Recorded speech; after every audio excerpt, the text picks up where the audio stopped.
जहां देवभूमि उत्तराखंड की हवा में भगवान का आशीर्वाद घुला है, जहां सुबह की पहली किरण हिमालय की चोटियों को सुनहरा कर देती है, वहीं एक छोटे से पहाड़ी गांव में जन्मी थी राम प्यारी देवी।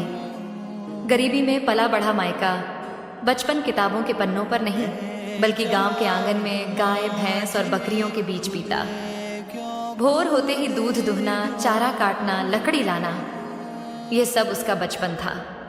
पढ़ाई का सपना अधूरा रह गया, लेकिन मेहनत की ताकत उसमें कूट कूट कर भरी थी। 20 साल की उम्र में उसकी सगाई हुई। 21 की होते होते राम प्यारी अपनी नई दुनिया ससुराल आ गई। लेकिन यहाँ भी उसके दिन आराम के नहीं थे।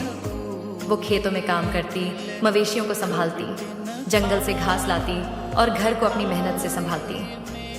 अपने पति का आधे से ज्यादा बोझ वो चुपचाप अपने कंधों पर उठाती रही। समय के साथ उसकी गोद 3 बार हंसी से भर गई।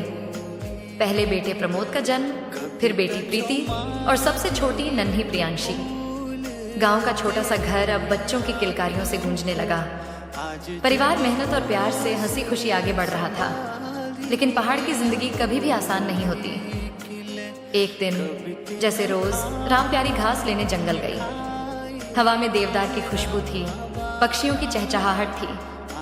वो हंसते हुए अपने हंसिये से घास काट रही थी। लेकिन किस्मत को कुछ और मंजूर था। पैर फिसला और वो गहरी खाई में गिर गई। कुछ ही पलों में वो पहाड़ की मिट्टी में हमेशा के लिए सो गई। उसकी मेहनत, उसका त्याग, उसकी हंसी सब पीछे छूट गया। बच्चों के सिर से माँ का साया उठ गया और पति के जीवन में सूना सा अंधेरा छा गया। आज भी गांव के लोग कहते हैं, राम प्यारी जैसी औरत जिंदगी में एक ही बार मिलती है। वो सिर्फ अपने परिवार की नहीं बल्कि पूरे गांव की ताकत थी। उसने अपने जीवन से हमें सिखाया कि असली दौलत मेहनत, हिम्मत और प्यार है। और पहाड़ की बेटियां चाहे कितनी भी मुश्किल हो, अपनी जन्मभूमि से जुड़ी रहती हैं, क्योंकि देवभूमि सिर्फ जगह नहीं, वो हमारी रूह है।